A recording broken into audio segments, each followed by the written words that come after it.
They were waiting for me, not out of excitement, not because they missed me. They weren't there to ask about my day, or to help unload the truck, or even to pretend they cared. They were standing there because they had something rehearsed, something planned.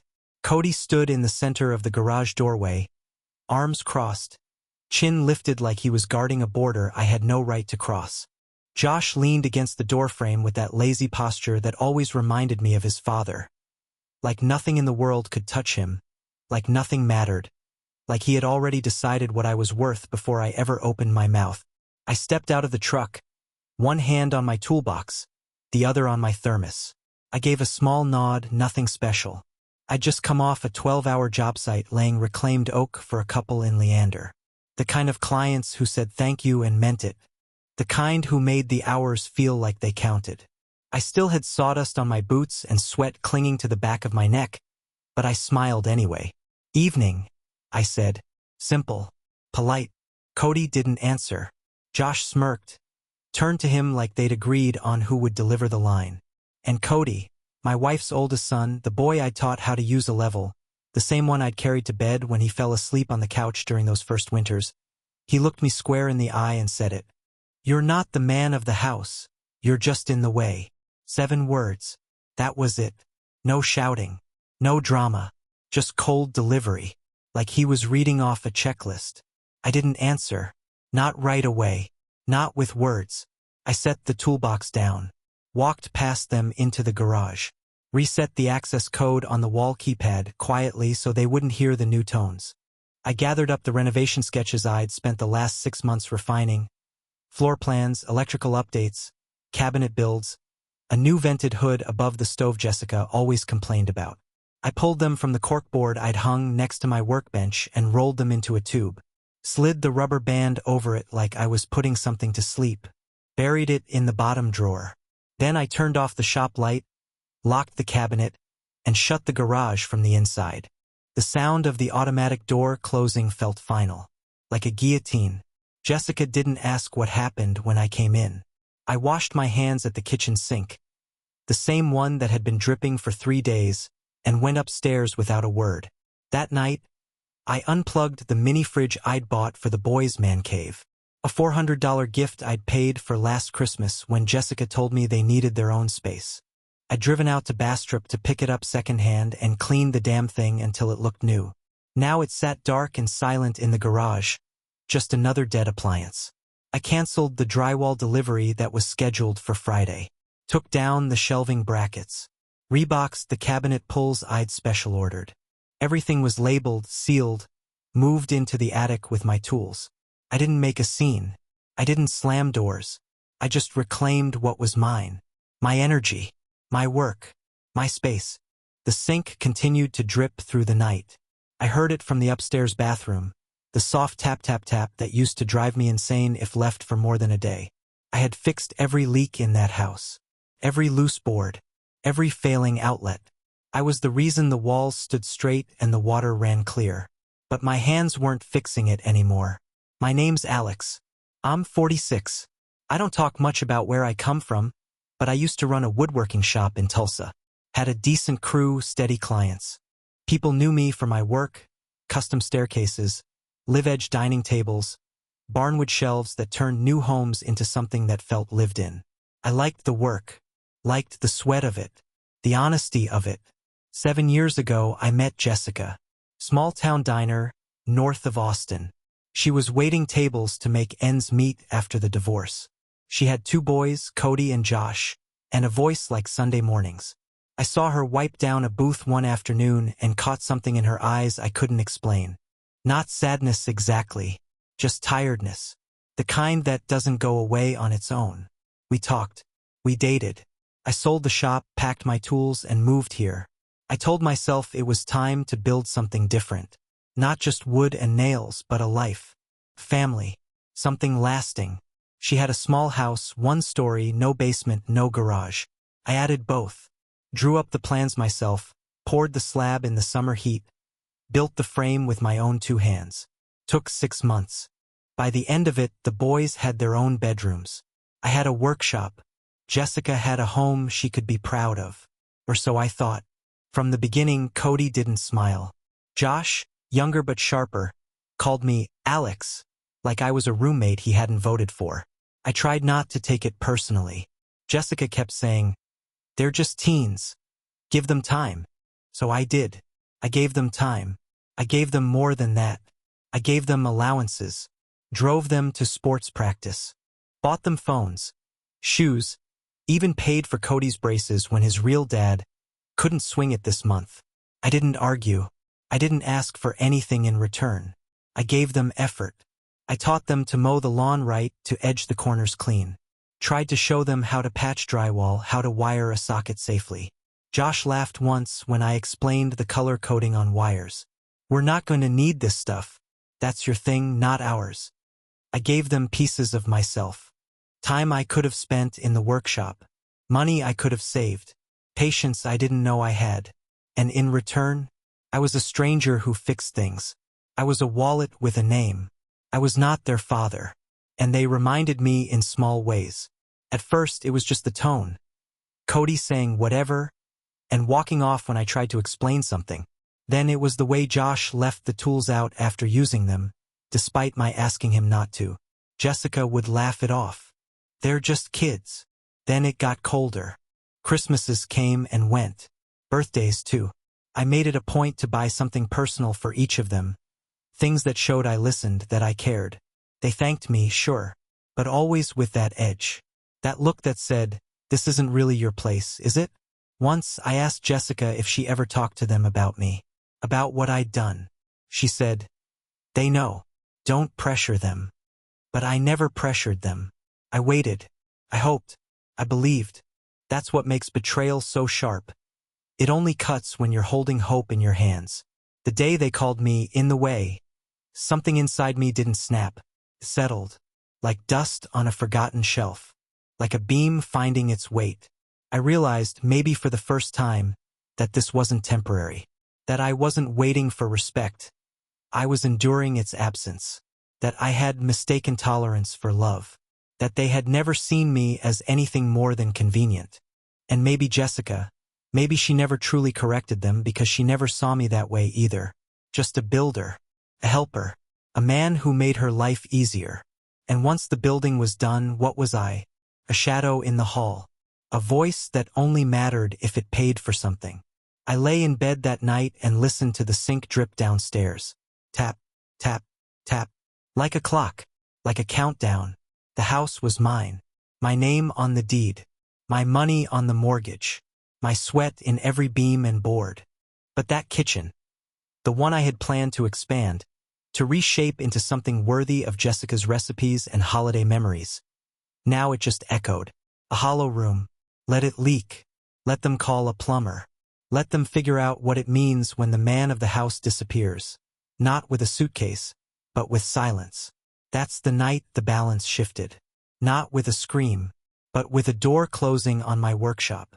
And the silence that followed started with a joke.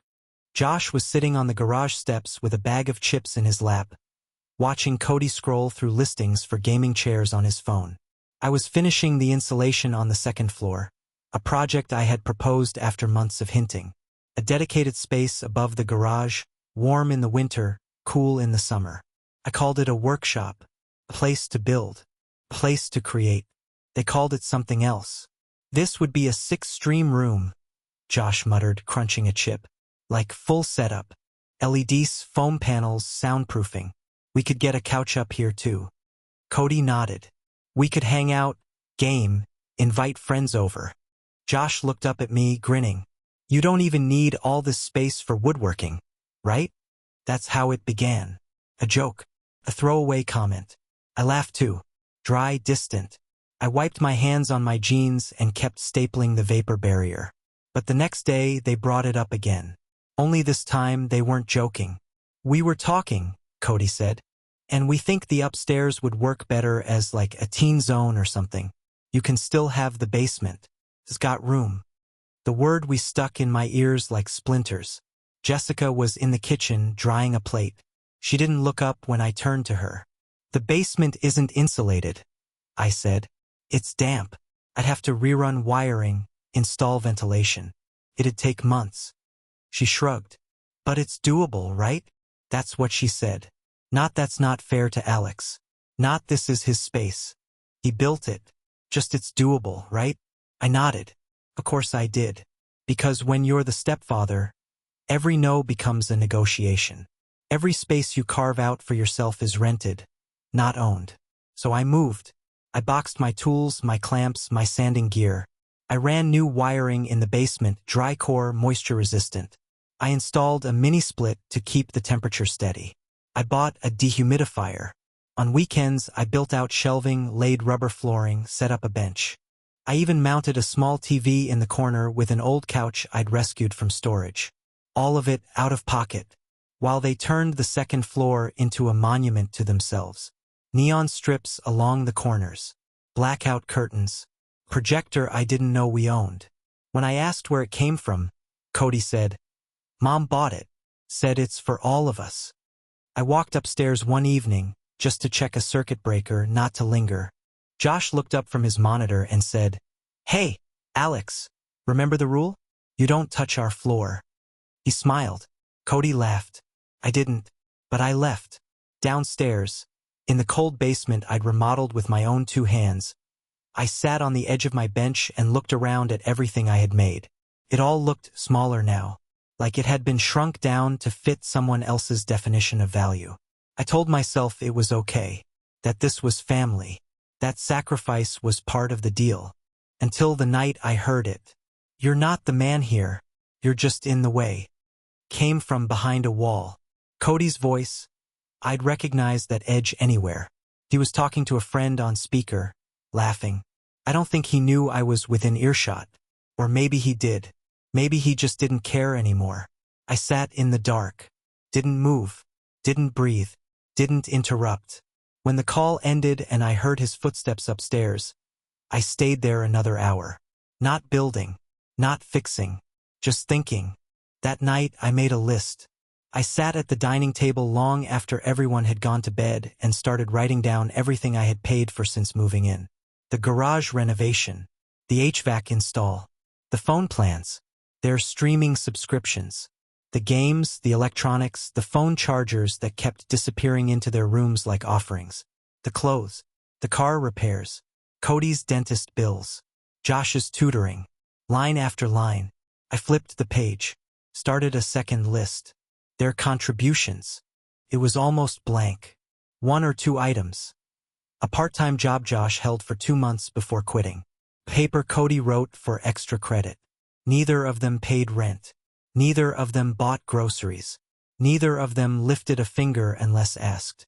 And even then, they made sure I knew how reluctant they were. I printed both lists. Left them on the kitchen table. When Cody came down the next morning, he squinted at the papers and asked, "What is this?" I looked at him and said, "You're not stepkids anymore. You're tenants now, and the terms just changed." He laughed, like I was joking, until the Wi-Fi went out that night. I had split the plan. They got half the speed. I set up a separate network, password protected, throttled. I watched from the hallway as Josh struggled to load his Twitch stream. "Alex," he called out, "is the router messed up?" "Nope," I said. "Welcome to your half." Then came the garage. Locked. The keypad no longer accepted their codes. Josh texted me. A casual, emoji-laced message asking if I could just unlock it for a sec. I didn't reply. Then the workshop, mine now entirely. Tools no longer available on request. The soldering iron Josh borrowed last month? I took it back. The VR headset Cody used when his friends came over? Unplugged.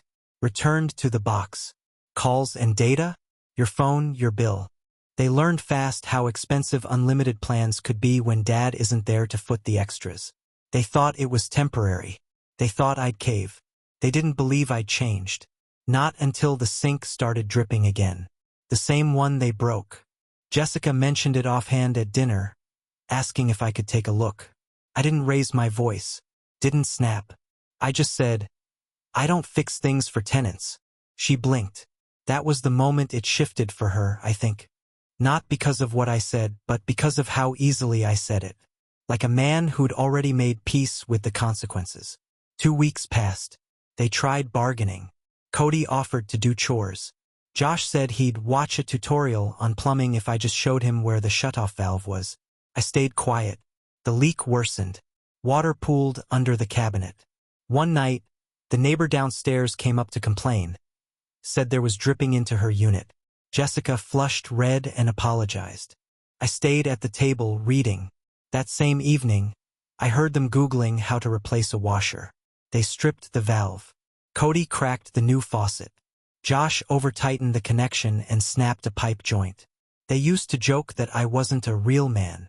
Now they were learning what a man's absence felt like. Meanwhile, I turned inward. I started converting the attic into my own private workspace. Moved the drafting table up. Insulated the beams. Ran LED strips along the rafters. Cut plywood for shelving. I set up my tools in precise geometric rows. Everything had its place. I started building again, not for the family. Not for birthdays or holidays or comfort. For me. I shaped a coffee table from spalted maple. Laid walnut inlays with hand tools I hadn't touched in years. I worked in silence. In peace. They didn't knock. They didn't ask what I was building. They didn't offer to help. They didn't belong in that space. And I didn't invite them. Then one night, I heard Josh on the phone. Thin walls make honest confessions. He was talking to his father. The real one, the biological one who sent birthday cards with $20 bills and never showed up for anything real. Hey, yeah, I was wondering if you could help me get a new laptop. Mine's kind of busted and, well, Alex doesn't pay for anything anymore. I heard the pause. Then the answer. Short, flat. Ask your mom. Or that builder guy she married. I stood there just outside the door. I could have walked away, but I didn't. Josh hung up. He sat there for a while in silence. Then he came down. Into the attic. He didn't ask for money. He didn't ask to use the tools. He just looked around. You really built all this yourself? He asked. I nodded. He didn't say anything else. Just stood there. Watching. Then he sat down. Quiet. Still. And for the first time in 7 years, he didn't feel like a stranger. Not quite. First, it was amusing. Watching them wrestle with the mechanics of independence, like newborn foals on ice. Confident, clumsy, and loud about it. Cody bragged to Josh that he'd watched a video on how to replace a faucet. He came home with a pipe wrench too large for the job and 3 different kinds of washers, none of which matched the make under our sink. He stripped the threads on the new fixture in under 15 minutes. When the water sprayed, he screamed. I didn't move from the attic. Josh was better not at fixing but at accepting failure. He took photos, looked up diagrams, tried to trace the source of the leak. But he over-tightened the shutoff valve, cracked the PVC housing, and left a silent drip that ran down the drywall into the ceiling below. 3 days later, the neighbor came knocking again. This time, she wasn't polite. Jessica opened the door. I stayed in my chair, watching the shadows stretch across the attic floor, one slow inch at a time. I heard the muffled apology, the offer to pay for damage. Jessica's voice quivered when she promised it would be handled immediately. It wasn't. They didn't know how, and I no longer offered. They tried to course correct. Started small.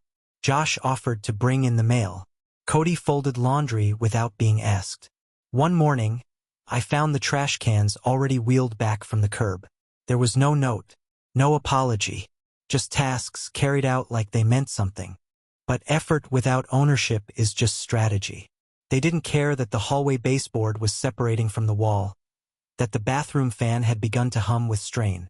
They cared about the immediate, the phone data running out, the lag on their video games, the leak that soaked the carpet they stepped over barefoot. So they complained. First to Jessica, then to each other.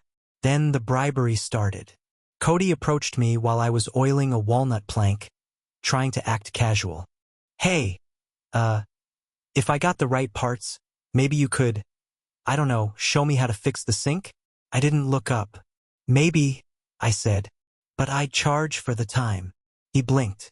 You mean like money? I nodded. His laugh was dry, confused. You're serious? I kept working. 10 years from now, you'll thank me. He didn't reply. Neither did I. Jessica cracked first. It was a Tuesday evening. She came into the attic holding a bowl of leftovers I hadn't asked for. Her way of opening a conversation she didn't want to own. She set it down beside me, eyes darting to the wooden panel I was finishing. "They're trying," she said, her voice low. "It's just new. For all of us." I nodded. Let her talk. "They don't mean to be cruel. They're just kids. You know that." I wiped the board with a clean cloth. Let the oil sink deep. "I know," I said. "But maybe you could ease up. Just a little. Maybe meet them halfway." I looked at her then. Really looked. She hadn't seen the lists I'd made, the receipts I'd kept, the names of every dollar I'd swallowed in silence. She hadn't seen the years I'd spent trading my identity for comfort. Not mine, but theirs. "They told me I'm not the man of the house," I said. "I'm just honoring the new order." She didn't reply, just picked up the bowl and left. The next morning, Josh's laptop stopped turning on. He had spilled soda on the keyboard. The circuits had shorted. The screen flickered, then died. He sat at the dining table, staring at the black rectangle like it had betrayed him. I heard him muttering through gritted teeth, pacing the kitchen, opening and closing drawers like something might magically appear. A solution, a fix, a father. He didn't ask me for help. Instead, he picked up his phone and called someone else. His father. The voice that existed only in stories. A man who lived 2 counties over, who showed up once a year with a gift and a grin, then vanished before the wrapping paper hit the trash. Josh had spent his childhood defending that absence with silence, with shrugs, with phrases like, "He's just busy," and "We're good." But now he needed something. I stood outside the hallway, close enough to hear. "Yeah, it's toast," Josh was saying. "Laptop's totally fried. I can't do classes without it. Can you help?" Silence. Then a tired laugh from the other end. "Ask your mom. Or that builder guy she married." The line went dead. Josh sat for a long time after that. He didn't slam his phone. Didn't throw anything. He just looked broken. Like a boy who'd finally met the myth he was raised on, and found nothing behind the curtain. That night he came into the attic. He didn't knock. Didn't speak right away. He stood in the doorway, looking at the workbench, at the clamps and tools arranged like sacred instruments. His eyes fell on the cabinet I had built with box joints and brass pulls. Then on the corner shelf where I kept scraps of rare wood, each labeled with a date and a story. "You really built all this yourself?" he asked. I nodded. He stepped forward slowly. "It's nice." I didn't reply, just kept sanding the edge of a maple plank. He didn't ask for anything, didn't bring up the laptop. He just sat down on the stool and watched. We didn't speak for almost 30 minutes. Then he pointed at the table I was working on. "What's it for?" "Myself," I said. A pause. Then a quiet, "Cool." He stayed until I turned off the light. A week passed. Cody didn't change much. Still cold. Still silent. But he started using the basement workshop again, not to build, but to think. I'd find the lights on in the morning. A chair shifted. A ruler left on the table. He didn't leave trash anymore. Josh lingered more. He didn't pretend we were close. But he started asking questions about joints, about finishes, about wood grain. I didn't make it easy. I answered with silence more often than words. Let him fill in the gaps. One day he asked how much a new laptop would cost to build from scratch. I told him. He said, "That's a lot." I nodded. "So's respect." He didn't argue. Then came the letter. University stationery. Heavy envelope. Jessica opened it at the counter while I watched from the doorway. Her face paled. She read it twice, then again slower. "Josh missed his tech fee payment," she whispered. "They're freezing his access." I said nothing. He said you might help. Just this once. To show you he's serious. I walked to the table and opened my drawer. Took out a copy of the list. The one with every dollar. I set it down. "Tell him I'm still serious too." She didn't respond. Just took the list and walked away. 2 nights later, Josh knocked. Not a polite knock. Not soft. A steady rhythm. 3 beats. I opened the attic door. He stood there, eyes red, breath shaking. "I've been looking at repair guides," he said. "I think I can fix the sink." I didn't smile, didn't praise him. I just stepped aside. "Then fix it." He came and went for an hour. Turned off the water main. Pulled the cabinet panel. Replaced the washers. Missed something. Water sprayed. He cursed. Cleaned it up. Started again. I watched from the attic window, hearing each curse echo off the tile. Then, finally, the drip stopped. He ran the water. Turned it off. Silence. No tap. No leak. He came upstairs, soaked, eyes bright. "I think I got it." I nodded. He waited. Then said, "Do you want to come see?" I stood. Followed him down. Looked under the sink. Dry. Sealed. Clean. I nodded again. "Good work." And that was it. No hugs. No tears. Just something new between us. Earned. Not inherited. Cody never said anything. But the next week, he left an envelope on my workbench. Inside was a receipt for the Wi-Fi extender I'd installed, the one he'd broken 2 months back during a late-night rage quit. No note, just the receipt, paid in full. The balance didn't shift with forgiveness. It shifted with consequence. When the myth of the absent father failed, when the fallback vanished, they looked at me and saw not a bank, not a builder, but something else. A line they couldn't cross anymore. A line they had to earn their way back over. And maybe, just maybe, that was the beginning of something real. Not love, not family, but respect. And sometimes that's the stronger foundation. A year passed. Seasons came and went. The drip under the kitchen sink never returned. The baseboards were resecured. The fan in the bathroom hummed clean and quiet. But I didn't fix any of it. They did. It wasn't instant. It wasn't perfect. But slowly, the house began to hold itself together without me carrying it. They still call me Alex. Not Dad. Not stepdad.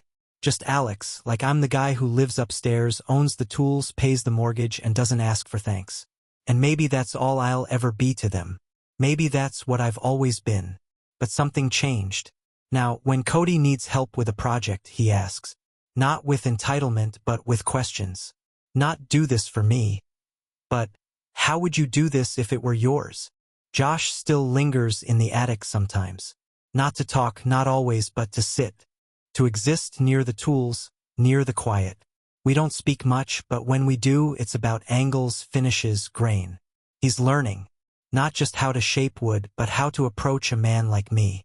One who doesn't offer love as an advance. Only as a reward. Jessica asks less of me now. Not because she's given up, but because she started to understand the shape of what I gave. She knows what it costs to live with someone who builds without demand, who shows up every day, who stays, even when staying feels like being erased. One night, I came home and found dinner on the table. Not store-bought. Not her usual fallback. Made from scratch. Just like the old days, before the jokes, before the smirks, before they called me in the way. She didn't say it was for me. She didn't have to. The plate was hot. The portions were right. The silence between us was softer than it had been in years. There's no fairy tale ending. Cody didn't throw his arms around me and cry. Josh didn't suddenly call me Dad. Jessica didn't look at me across the table and apologize for the years of silence that let the boys believe I was disposable. But the jokes stopped. The eye rolls stopped. And in their place came something small. Something quiet. A different kind of respect. Earned. Not inherited. The other day, I overheard Josh talking to a friend online. His voice was low, distracted, the way teenagers talk when they think no one's listening. Yeah, Alex showed me how to mount corner brackets. He's real precise about stuff. He knows his tools. It wasn't a thank you. It wasn't love. But it was acknowledgement. And after everything, after years of being invisible in the home I built, that single sentence meant more than any Father's Day card. Because it was real. Because it came from him. Because it wasn't owed. My workshop is mine now. The attic is sealed, clean, silent. My tools are lined up like soldiers, polished, ordered, loyal. No one borrows them without asking. No one leaves them dirty. Sometimes Cody stops by with a question. Sometimes Josh asks to help with sanding or staining. I don't say yes easily. I make them watch. I make them earn it. Not to be cruel. To be clear. That respect is the only currency that holds value here. I still don't know if I did the right thing. Drawing that line. Withholding. Watching them struggle while I stayed quiet. But here's what I know. If I had kept giving, they never would have learned what it meant to stand. If I had kept fixing, they never would have known what it felt like to break something and have to make it right. If I had kept paying, they never would have seen the worth of what I gave. Sometimes, love is not in the giving. It's in the withholding. It's in the silence after betrayal. It's in the boundary that says, this far, no further. So I ask you, whoever's listening, whoever's reading, whoever's worn these same shoes and stood at the edge of a family that isn't quite yours, was I wrong? To stop paying? To stop fixing? To stop calling myself father when no one else did? Or was it the only way left to teach them that presence without respect is just slavery in disguise? Would you have kept going? Or would you, like me, have finally stepped back and let the cracks show them what you had carried all along? Because that's the thing about silence. It reveals who needs you and who only noticed once you were gone.